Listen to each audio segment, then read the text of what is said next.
Hey, hey, hey, everybody. Michelle is here on this Monday. Yeah, it's Monday, December the 4th, 2023. And the place to be, baby. Hope everybody's doing fantastic, magnificently, and marvelous. Because I am. Ooh, I just finished stuffing my face. First of all, I was up early, running around, out and about, handling my business. And then I came in, had a breakfast full of everything: fruit, coffee, and other things. I just really enjoy having a good meal, and really enjoy just having something to snack on all day. Whatever, it's just whatever I have the indulgence for. I just enjoy doing that. Basically, just enjoying the simple things. The simple things make me happy. Like I said, having my stomach filled up and being able to snack on something all day long, because I my personality, when people meet me, everybody that I usually meet, they always say, that I'm different than anybody they ever met. And that's true with all of us. Actually, we all have our own unique personalities, and that's so wonderful. And so that's why it's so discouraging when we all attempt to be like somebody else. Be like a celebrity, do what celebrities are doing what high income bracket people are doing. I mean, people really will love you, support you, and be there for you if you just be yourself, and not go around faking it, and creating these fake personas just so people can like you. People will like you no matter how awkward you are, how weird, how strange. I mean, at least it happens for me, and a lot of other people just never gave it an opportunity. We were immediately paying attention to what was going on with other people, watching how other people were living their lives.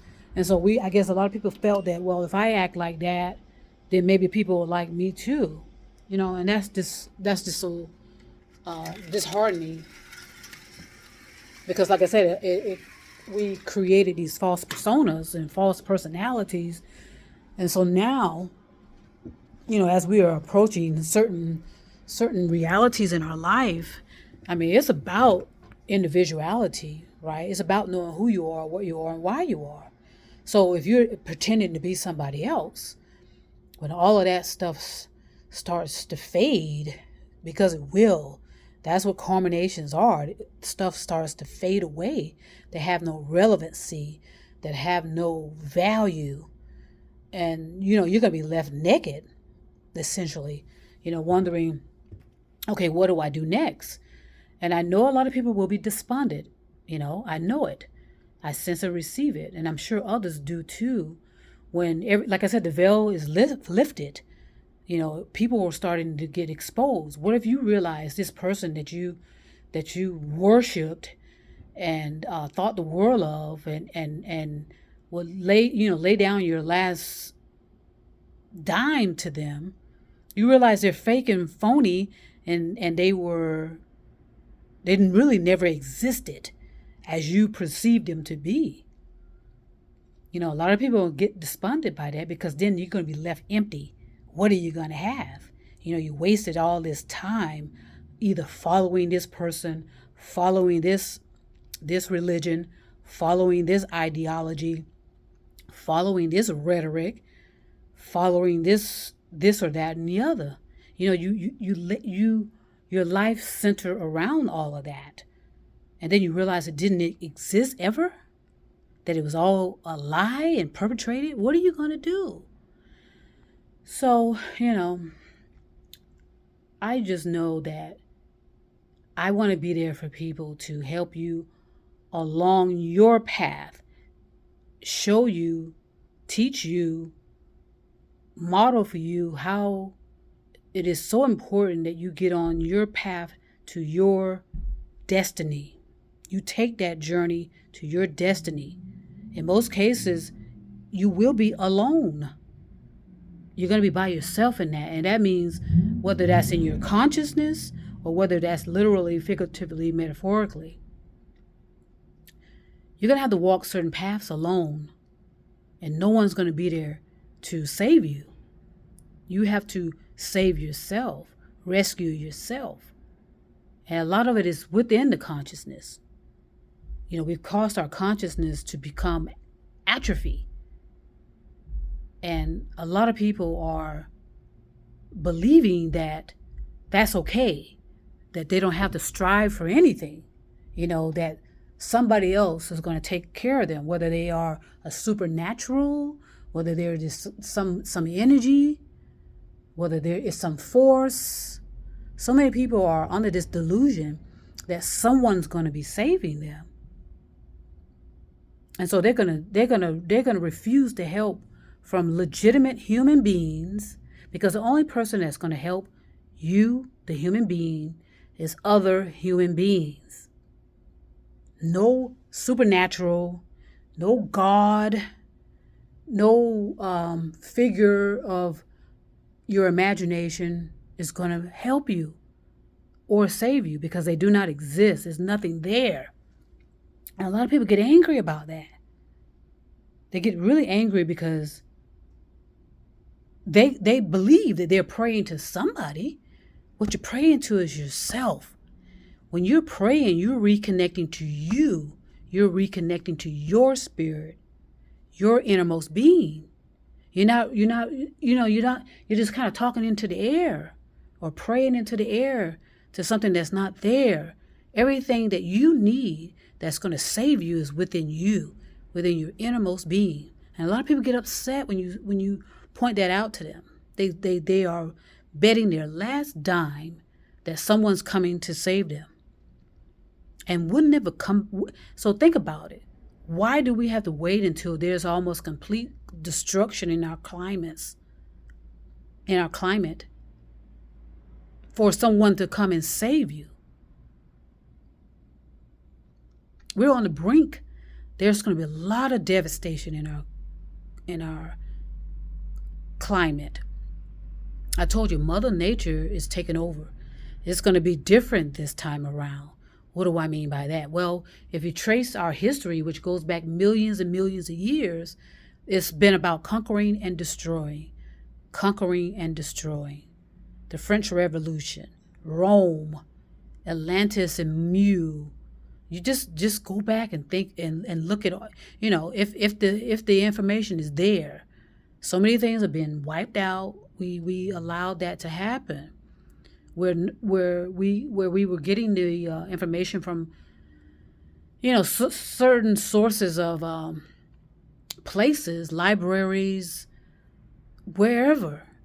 A lot of that is disappearing, and we're relying on somebody else to take care of that and handle that.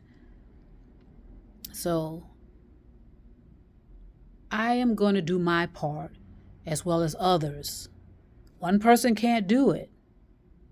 Okay, so if you are under that belief that all you need to do is be concerned about one person, whether you call them God or not. If you are relying on that one person, you call God, you call Allah, you call Jesus, you call Lord. If you're waiting on that one person, you're going to be disappointed. And if you are not disappointed already, if you consider things, take it off the personal. If somebody was going to save you and protect you, wouldn't they have been here by now? What's the holdup? So it is about grounding yourself in your reality and being clear and effective, and make sure it makes sense to you. Is it logical, rational, reasonable? Is it reproducible? Can you call God to you now? I've been talking to one of my friends, and we're cool. We're just kind of countering each other. She's super, super, super religious, and I'm not. And I'm just more. I'm on the realm of spirituality. I look at the spirituality of things, the energy the consciousness, which is all energy, by the way, and then they are religious, and so we've suspended our egos, and so she's allowing me to ask her questions, and she can ask me questions. We're going back and forth in a adult fashion conversation and discussions about, okay, what is going on and what are you thinking about? And it's hard work either way, talking to someone that's super religious versus someone that isn't. That's some difficult conversations to have. So that's why you have to know who you are speaking to and be very respectful of others and their differences and how they perceive things. And just because I'm not attempting to indoctrinate her, she's not attempting to indoctrinate me. We're just having a conversation. And that's what you ought to be able to have with someone. As soon as someone starts getting offended, though, and getting angry and mad, then you need to step away from that.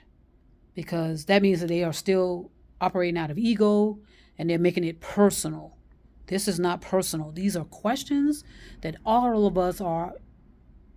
So that's why we've caused ourselves to get to such a dire situation, because we were not asking appropriate questions of people. We were attacking people instead of asking, okay, what makes you think this? What makes you think that? Asking appropriate questions without attacking people. Okay, whether it's about their gender, whether it's about their race, whether it's about their religion, whether it's about their children, whether it's about this or that or the other. You have to ask appropriate, neutral, kind, and gentle questions of people without, whether they are on the right or whether they're on the left, whether they're a Democrat or Republican, okay? That is not what makes a human being anyway. All those things I just mentioned, okay? A human being is not a Republican or a Democrat. A human being is not on the left or on the right. A human being has something that's innermost inside of them that are virtues, values, okay, morals, being ethical, those kind of concrete parts and elements of how you are to be developing constantly. It's a constant development. So if we're going to heal ourselves, because like I said, some people love just healing and healing and healing, and they don't want to come out of healing. Okay?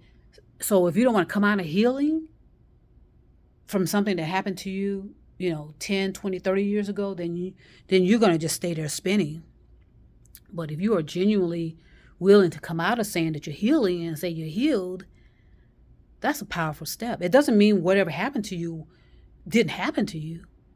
But I think if you can come to a point of healing, being healed and not healing constantly, you have a better chance of opening yourself up, suspending your ego. Because a lot of people like to hold on to their pain and misery and abuse and all this because they think that belongs to them. They think they're supposed to hold on to that. And otherwise people won't see them as whatever, And I've told you, some people have made empires out of their abuse. Created multi-million-dollar this or that. And there's a lot of them that are the high income brackets, the high level celebrities or personalities or whatever they are. They're lying as well. So how are they going to come out of that? Chances are they won't. I doubt it. And so that's going to cause severe damage to their consciousness, unfortunately. Because you can't fool your consciousness. And you cannot allow lies and deceptions and manipulations to be a part of your personality, to be wedged into your subconscious. You can that's a detrimental way to send yourself into an abyss, to be there for millions of years on end. It all depends. So, yes, we have to ask appropriate questions of people, though. We have to allow people to control their narrative and tell us our story, Okay, but we ought to be allowed to properly ask questions. Okay, and have some results of what people are saying, or give us some evidence. Even though I told you with evidence, sometimes evidence is not enough either. Okay, and that's not going to be on the person that's giving. If you're giving people evidence and sharing and telling people your story, and that is not enough for people, then let it go. And also, it's very, very important. Once you have decided to consider yourself healed, do not go around apologizing to people because you want to say you're healed. Because some people love for you to be saying that you're healing and healing. Like they love for you to keep wallowing into that. So that gives them permission, I guess, to do the same thing and not resolve stuff and move on from it. It takes a lot of courage to do that. It takes a lot of courage to move on. The things that have happened to me, it's not like that I have forgotten them. They're stored in my library. They're stored in my storage bank. They're stored in my consciousness, my subconscious. And if I need to revisit something, all I need to do is go to the library of my consciousness, the library of my storage banks, the library of my memories. If somebody wants to know some things. Yes, I've had life-threatening events happen to me, but am I going to keep attempting to remember it or keep it in the forefront of my memories? No. And keep bringing it up and, wallowing in it? No. That's just me talking. I know a lot of people, I can tell people get upset because they say, well, you ought to allow somebody to heal, to keep healing and healing and healing. Okay, that is a choice and it is a free will. Okay. But think about it. Like I said, if you have an injury on your arm or on your hand, or wherever, if you have an injury, is a visible injury. You see the blood and you see this and that and the other.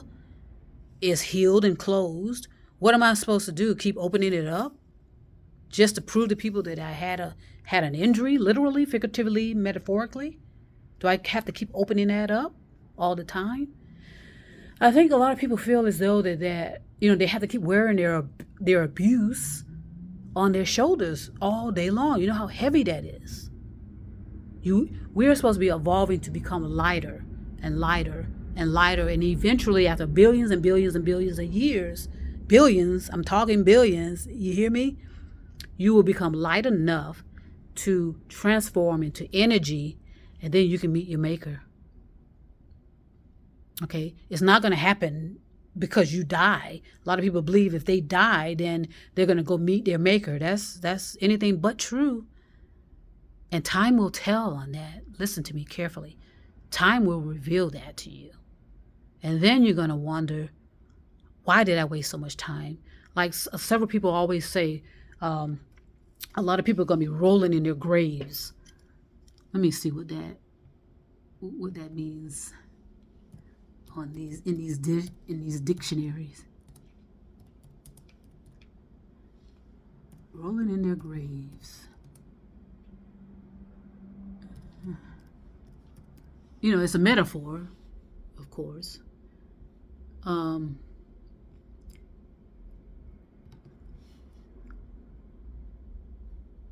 Idiom. If I think I'm saying that correct, let me.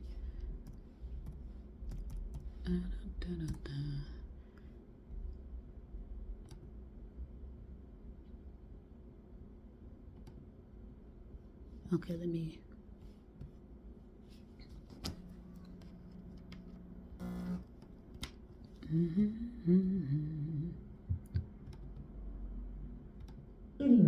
Idiom. Okay, idiom is a speech form or an expression of a given language that is particular to itself.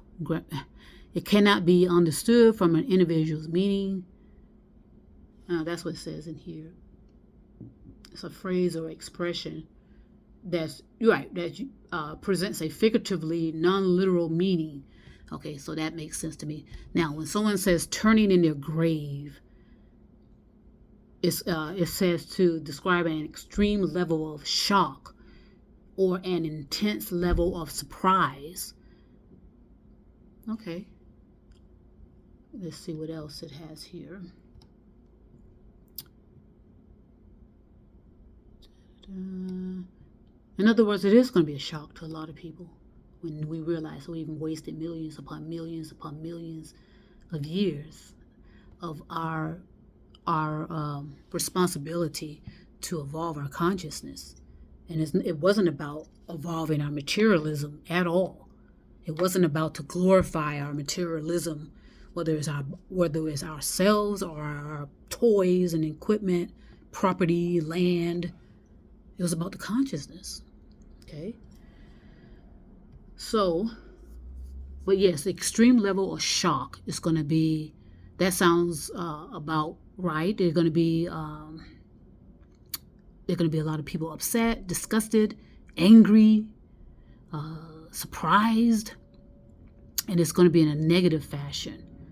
Okay, they're going to realize that they've wasted and wasted and wasted millions and millions of opportunity to evolve their consciousness, and now we're at a culmination. And now what? A lot of people are like, well, what does that mean? Well, it's gonna reveal itself at the right time in the right moments. But like, as I said, each of us that are attempting to disseminate information and at a free will, this is all free will. Our sounds and tones are going to resonate with the people that are supposed to hear it, sense it, receive it. Okay, feel it, all of that. So I'm not gonna stop talking about all of this, because again, like I said, you have to repeat at least 7 times or more before somebody before they get activated and say, wait, whoa. And that's what happened to me. I told you back in 2008. Whoa. Okay, I was having whoa moments all over the place, and I told you it was at a time where I was laying on a pallet on the floor because I couldn't afford a bed at the time, even though I had a great job. Hear me, I had a great job, but I could not afford to furnish the particular apartment I was in at the time. And this was back in 2008. I couldn't even afford a television. Okay, all I had was a laptop. Okay, but even though I was going through all those complexities in my life, I wasn't really necessarily. I don't know. I mean, I can go back into my library and my library or storage banks, but I was going through a period of just like everybody else. It's about the finances, keeping food on the table, blah blah blah blah blah. So it wasn't no different from what anybody else was going through in my life. I just knew at that time in 2008, around 2008, 2009, there was a lot of whoa moments. Like, whoa, it was whoa. And it was in a good way, actually. It kind of started me on another journey, but yet I was still in alignment to my path. Okay, I hope that all makes sense. So I just want to give you something to put in your ear on this Monday, December the 4th, 2023, in the place to be, baby. Enjoy yourself. Let your personality flow. This is who I am. And when people usually meet me or are around me, I resonate towards them if I'm supposed to. Sometimes I don't. Sometimes there's this friction of either negativity, or there's a friction of neutral, positive exchanges. So in other words, I still come upon extreme negativity towards me, but I don't allow it to penetrate within me. I know it's there, and I'm not going to run away from it. That's for sure. And if I need to approach it and handle it for some reason, I will, but I will allow it to exist, and I can move past it. In other words, it's not going to affect me. I know it's there. You're going to have negativity there. Whether it's literal, figuratively, metaphorically, you're going to have that force there. As a matter of fact, I told you this whole planet is encased in negativity. Okay, encased in negativity of energy. And so we have to neutralize that constantly by paying attention to our consciousness and our thoughts, because our thoughts are the reason the negativity is there. We allowed our thoughts to go unconscious, and we created that. We created that negativity force that's affecting all of us, especially if you're unconscious and running on autopilot and not paying attention to what you are creating via your thoughts. Okay? So, that is all for today. I'm going to go ahead and send peace and love all over the stars and moon and mountains. Nothing but universal love. So, take care of yourself. Take care of each other. Peace and love. And trust me, I'll be back.